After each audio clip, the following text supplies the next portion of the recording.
Pedagang memerlukan adanya sekolah pasar untuk menambah pengetahuan berdagang dan memelihara konsumen. Kenyamanan penjual dan pembeli didukung akses permodalan yang akan memacu peningkatan pertumbuhan dan income per kapita masyarakat.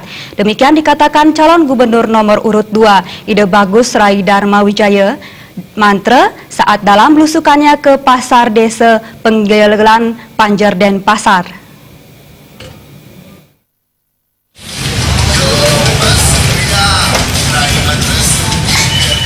Kampanye bergaya belusukan dan door-to-door dari calon gubernur Bali nomor urut 2 Ide Bagus Rai Dharma Wijaya Mantre atau yang akrab disapa Rai Mantre menjadi pusat perhatian. Banjir dukungan datang dari pedagang dan masyarakat. Kali ini Rai Mantre mengunjungi 3 pasar di Kota Denpasar, yakni Pasar Padang Sambiang, Pasar Desa Sidakarya, dan Pasar Desa Nyanggelan Panjer. Ketika mengunjungi Pasar Desa Sidakarya, Rai Mantre sempat melihat bagian pasar yang rusak akibat tertimpa pohon. Kepada pengelola pasar, Rai Mantre meminta untuk segera diperbaiki sehingga tidak mengganggu aktivitas pasar. Kehadiran Rai Mantre di Pasar Desa Sidakarya disambut hangat oleh para pedagang. Beberapa pedagang mengucapkan terima kasih karena program revitalisasi pasar yang digagas Rai Mantre. Program ini sangat berhasil dan terbukti omset sangat meningkat. Hal senada disampaikan pengelola Pasar Desa dan Nyanggelan Iwayan Darmana yang menyebutkan omset pasar Nyanggelan Panjer setelah direvitalisasi terus meningkat. Beliau sudah membantu kita dari dulu memperbaiki pasar, ya dibantulah pedagang-dagangnya untuk pasar tradisional. Saya tetap nomor 2. Lebih baik dan nyaman. Ya, lebih baik sekarang nyaman daripada yang dulu. Iya.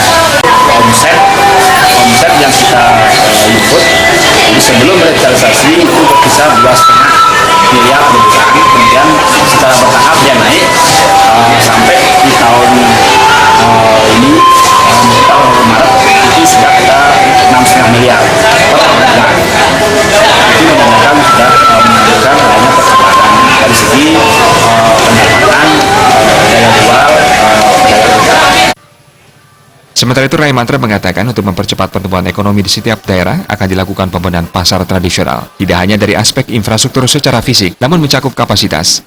Keberadaan sekolah pasar bagi pedagang sangat diperlukan, karena berdasarkan riset terbukti revitalisasi pasar tradisional telah mampu meningkatkan omset pedagang 100 hingga 200%. Kenyamanan penjual dan pembeli didukung akses permodalan yang dipermudah, memacu peningkatan pertumbuhan dan income per kapita masyarakat.